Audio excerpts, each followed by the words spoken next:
हज़रत अबू हुरैरा रज़ियल्लाहु अन्हु फरमाते हैं, मैंने नबी करीम सल्लल्लाहु अलैहि वसल्लम को फरमाते हुए सुना, फरमाया जो मेरी मस्जिद में आया लम यअति इल्ला लिखैर, और नहीं आया वो मगर खैर के लिए, खैर लेने के लिए आया। यतअल्लम हुआ, या सीखने आया या सिखाने आया, यानी खैर लेने, नमाज पढ़ने आया, यहाँ पे कोई और नेक काम करने आया, या जो भी कोई दीन का मसला सीखने आया, पढ़ाने आया, खैर पाने के लिए या खैर बांटने के लिए आया, फ़हुव बिमंज़िलतिल मुजाहिद फ़ी सबीलिल्लाह, फरमाया वो इस तरह है जैसे अल्लाह की राह में गाजी जिहाद करने निकले। वमन जा लिग़ैरि ज़ालिक, जो उसके अलावा कहीं और आयामी मकसद के लिए आए। कई बंदे मक्का मदीना भी जाते हैं तो टूर के लिए, विजिट के लिए, बस ना सैर हो जाए ज़रा अच्छी, उनका मकसद अल्लाह रसूल या उनका मकसद कोई खैर पाना, वो कुछ नहीं।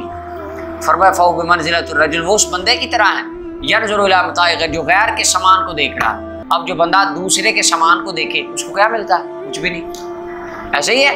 तो फरमाया वो इस तरह, उसको कुछ भी मिलता हासिल, बात वही आ गई, इन्नमल अमालु बिन्नियात, नीयत का अजर मिलना है। अच्छा, इससे एक तो ये भी पता चला मस्जिद में पढ़ाना जाए, तदरीस मस्जिद में, मुल्ला अली कारी कहते हैं इसे पता चल गया मस्जिद में पढ़ाना जाएगा।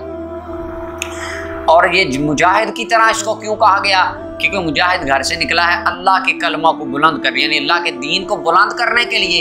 ये भी यहाँ पे दीन पढ़ने पढ़ाने आए, अल्लाह के दीन को बुलंद करने के लिए। पढ़ना पढ़ाना यही सदी फरमाया वो इस तरह जैसे मुजाहिद अल्लाह की राह में। अल्लाहु अकबर। इसे इमाम इब्न माजा ने और इमाम बहकी ने शोबुल ईमान में रिवायत किया।